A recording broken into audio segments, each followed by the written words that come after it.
श्री अनंतपुर साहब। एक और उछाले मारता दरिया सतलुज और दूसरी तरफ आसमानी रंग में खुला सरसा नदी का पानी। रंग बिरंगी हरी भरी वादी की गोद में गुरुजी के चारों साहबजादे हंसते खेलते बड़े हुए।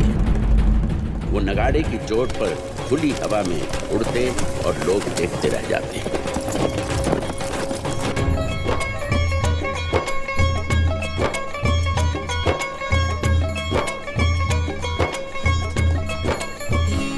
गुरु पिताजी ने हुक्म दिया है कि मुझे सफेद हाथी पर बिठाकर वीरों की दौड़ दिखाओ। मेरा भी तो नाम लिया था।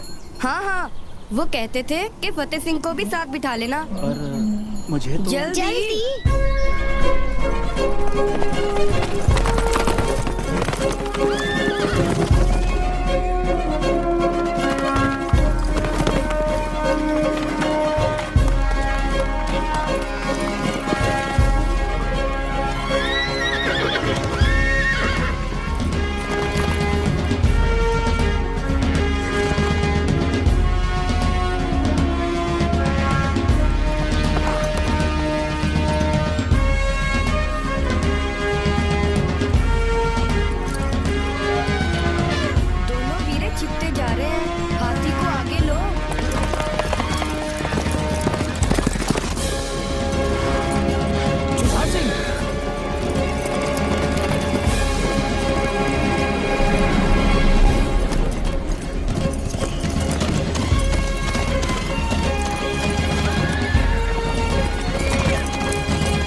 डूबने से बचा है।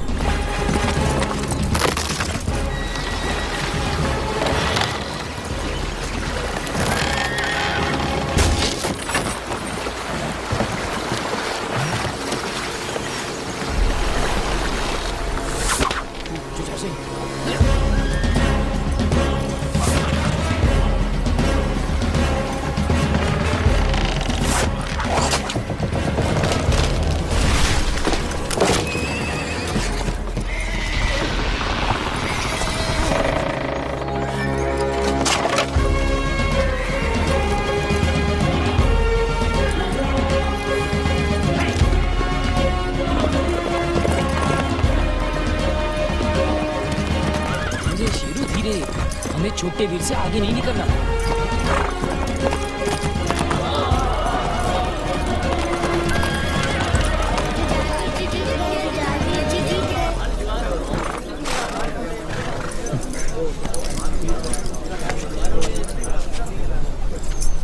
गुलाब सिंह जी, अब हमें नीचे उतारो। ये हुक्म तो गुरु साहब ने मुझे नहीं दिया था। घुड़सवारी अच्छी कर लेते हो। एक ब्राह्मण फरियाद लेकर आया है। गुरु साहब ने आप जी को बुलाया है।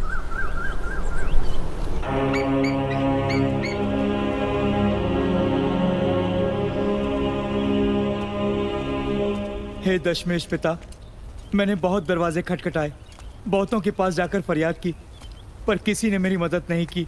मेरी नई नवेली दुल्हन का अभी तो चूड़ा भी नहीं उतरा था कि पठान उठाकर ले गया। बस अब तो आप ही मेरी मदद कर सकते हो।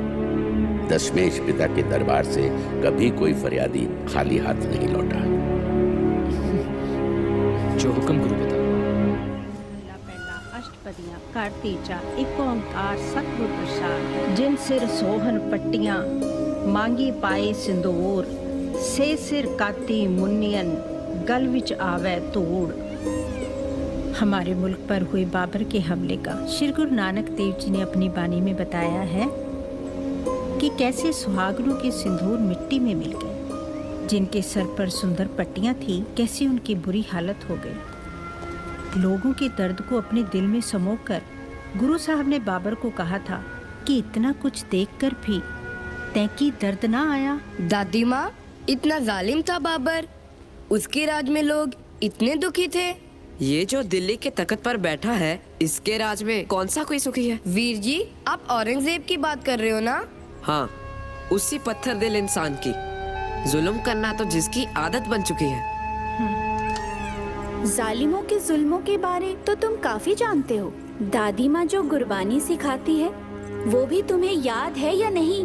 बानी तो सहज होती है गुरु माता, अपने आप कंठस्थ हो जाती है। हाँ गुरु माता, सुनो फिर। आद गुरु नमे, जुगाद गुरु नमे, सत गुरु नमे, श्री गुरुदेवे नमे। ये दोनों तो सही उतरे हैं जुझार सिंह। और तुम्हारी संस्कृत और फारसी की पढ़ाई कैसी चल रही है? गुरु माता, अब हम संस्कृत और फारसी बोलनी ही नहीं, लिखनी भी जानते हैं। गुरु माँ, वीर जी तो अब घोड़े की लगाम अच्छी तरह खींच लेते हैं। अच्छा, अब तो मैदान जंग में चमकने वाली तलवार आपके बेटे के हाथों में खिलेगी। क्या सोचने लगी गुरु माँ? बेटा, शस्त्र धारण करके युद्ध में जाने से पहले जैसे तुम्हारा बड़ा भाई सोना गबरू जवान लगता है, तू भी वैसा ही लगा करेगा ना? गुरु माँ, आपके आशीर्वाद के बिना भला मैं मैदान जंग में कैसे जाऊंगा? तब खुद ही देख लेना। परमात्मा तुझे तेरे वीर की तरह शस्त्र विद्या में निपुणता बख्शे। तेरा कदका कैसा चल रहा है? ओह गुरु माँ, ये हमेशा मुझे अपनी बातों में लगा लेते हैं। दादी माता। हाँ, जाओ।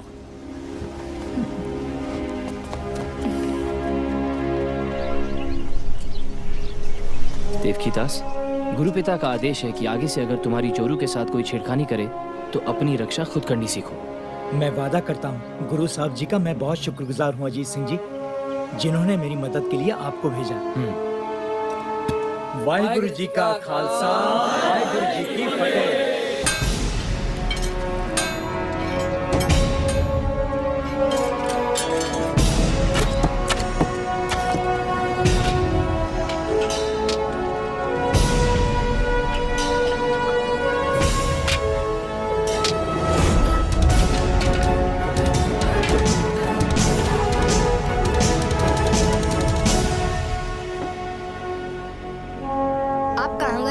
जुझार वीर जी ने तो आज कमाल कर दिया। मैं गुरु पिता को बताने गया था।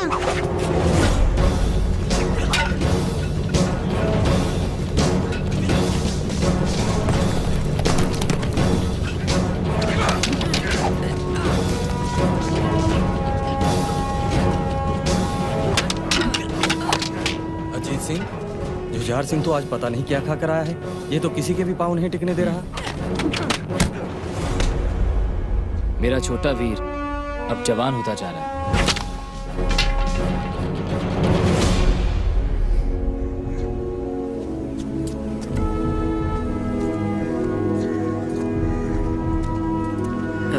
वीर जी, मेरी तलवारबाजी शुरू करवाओ। उस्ताद जी भी यही महसूस करते हैं। जुझार सिंह के शरीर में अब काफी फुर्ती है। तलवारबाजी के कई गुर तो मैंने अपने आप सीख लिए हैं। आप चाहो तो देख सकते हो। अच्छा जी। मेहर सिंह जी,